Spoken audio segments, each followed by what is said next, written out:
Okay, on my dash work, I mentioned that I would be, get this closer to my mouth so you guys can hear me.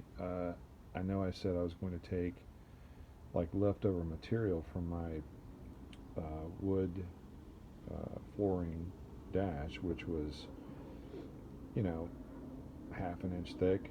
I had to grind off the back of it to get basically pieces like this is the top layer of the of what will be going onto the dash, and all this has been ground off to the back. You can see where I missed a spot and went too deep with my circular. But then I sanded off the back and eventually got basically just pieces like this that I sandwiched together, and I cut different shapes. These were, I'll show you what these are in just a second. This is the final product. This actually has a 1 inch core that I made out of this stuff. There's another big piece right there. Sorry, in my trash can, my outdoor, whatever. So this was this giant piece of whatever, and I just kept cutting it down.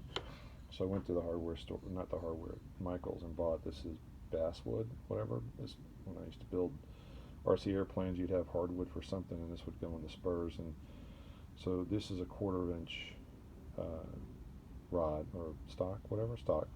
And so I glued 4 of these together to make that. And the reason I did that was because I thought I was running out of this stuff. I didn't think I was going to have enough.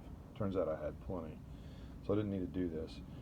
So on the outside of this are 3 layers of the top 3 layers. You can see those sandwiched together. I glued those together separately.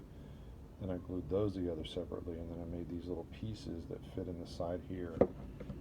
I'm not saying it was the most intelligent thing, but this is essentially what I did. Is I cut these little pieces like this and then stuck them in there like that. And I made a top, so when I round off the top of the gear shift knob, I'll have a sort of a rounded part. But this is where the gear shift knob is going to fit into the bottom. And what I'm hoping is that this is almost 1 3/4 in square stock, a little over on the corners on the outside, right? Is that when I turn it down, I'll have 1.5 inches in diameter, which will get me really close to the edges there. So I'm gonna have to really center this just right. But what I've learned in wood turning is that, you know, I have to have something kind of glued onto the end of this, so that when I turn that down, I'll have something to stick into the end of the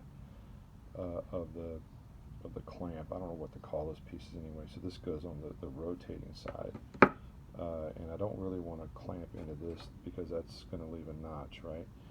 So you do that so that you can make this sort of gosh, what am I trying to say? It's an indention sort of cut, and then the whole thing sort of sticks in there. You're not really pinned in there with this little thing sticking out. And then once I have that, I can actually drill into the end of this and make my stock on the end of that. But anyway, this is the first effort in getting the gear shift knob to at least some sort of, you know, block, and then we'll turn it down hopefully to about 1.5 inches in diameter and then round it off. Thanks.